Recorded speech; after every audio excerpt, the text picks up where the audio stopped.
میرے نبی پاک صلی اللہ علیہ وسلم کا فرمان ہے، مصطفیٰ کریم نے فرمایا تو رب کی رضا کے لیے جھک جا، تو اللہ کے لیے جھک جا، رب تجھے عزت عطا فرما دے گا۔ تو توحید کا پہلا سبق یہ ہے کہ اللہ کے سامنے جھکنا ہے، کسی اور کے سامنے۔ معین الملت والدین عطا رسول ہند الولی حضرت خواجہ معین الدین چشتی اجمیری رحمت اللہ تعالی علیہ فرماتے میں حج کے لیے گیا، جب میں مینا مزدلفہ عرفات میں گیا تو ایک آدمی کو میں نے لبیک کہتے دیکھا۔ عقیدہ مسلمان کا رب ایک ہے، میرا رب ایک ہے، میرا رب ایک ہے، میرا مالک ایک ہے، وحدہ لا شریک ایک ہے میرا اللہ۔ فرماتے میں نے اس شخص کو دیکھا لبیک لبیک لبیک پکارتا، وہ آدمی جب لبیک کہتا تو جواب آتا لا لبیک، تو غیر حاضر ہے، پھر کہتا میں حاضر ہوں، پھر آواز آتی تو غیر حاضر ہے۔ حضرت خواجہ معین الدین اجمیری علیہ رحمہ فرماتے میں نے مجمع سے بازو پکڑ کے باہر نکالا، میں نے کہا بھائی تجھے پتا ہے جب تو لبیک کہتا ہے تو جواب آتا ہے لا لبیک، تو غیر حاضر ہے، تجھے پتا ہے؟ اب فرماتے ہیں وہ رو پڑا، کہنے لگا معین الدین مجھے پتا ہے۔ میں نے کہا اچھا؟ کہنے لگا حضور 24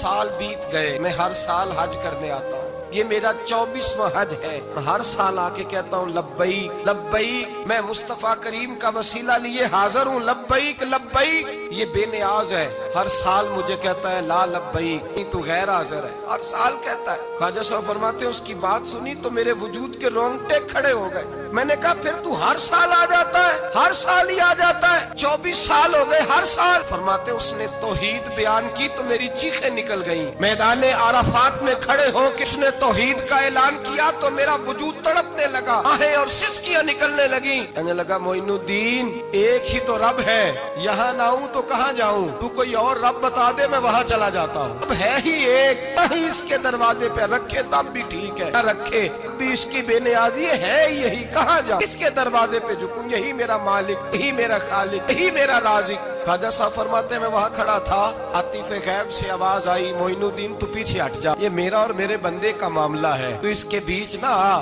اگر میں نے ایک دفعہ بھی کہہ دیا کہ تو حاضر ہے تو یہ اگلے سال آئے گا نہیں، مجھے اس کا آنا پسند ہی بڑا ہے، 24 سال ہو گئے، اس کا بھی حج قبول فرمایا ہے، اس کی لبیک کی برکت سے قبول فرمایا۔ بھائی یاد رکھیں اور سمجھیں، توحید یہ ہے کہ میں تیرا ہوں، اے اللہ میں مالک میں تیرا ہوں، میں کدھر جاؤں؟ میرے اعلیٰ حضرت فاضل بریلوی رحمت اللہ علیہ کے والد گرامی خوبصورت بات فرماتے مجھے دعا مانگنے کا طریقہ میری بیوی نے سکھایا۔ حضرت کس طرح؟ فرمانے لگے ایک دن مجھے اس نے کوئی کام کہا، کوئی ضرورت گھر کی بتائی، تو میں نے کہا میرے پاس پیسے نہیں ہیں، کچھ دنوں میں دے دوں گا۔ عورتوں کا مزاج ہوتا ہے گھر کے کام انہوں نے بتانے ہوتے۔ 2-4 دن کے بعد کہنے لگی حضرت ایک کام کہا تھا، فرمانے لگی ابھی جیب میں پیسے نہیں ہیں، ذرا آتے ہیں تو کچھ کر دیتا۔ 2-4 دن کے بعد پھر عرض کرتی ہوں حضور وہ میں نے کچھ گزارش کی تھی، فرماتے مجھے غصہ آیا، ناراض ہوا، میں نے کہا تو بار بار کہتی رہتی ہے، تجھے بتایا تو ہے ابھی میرے پاس پیسے نہیں، کہیں سے آتے ہیں تو دے دوں گا۔ فرماتے جب میں نے جھڑکا تو وہ بھلی مانس رو پڑی، اور رو کر کے اس نے لفظ کہے تو مجھے رب کریم کی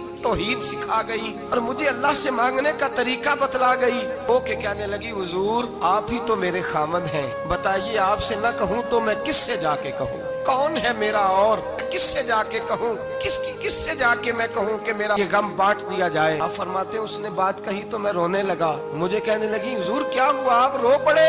تو میں نے کہا سمجھ آ گئی ہے، جب میں بھی کہوں گا نا مولا میں بڑا پریشان ہوں، میں دکھی ہوں، تکلیف میں ہوں،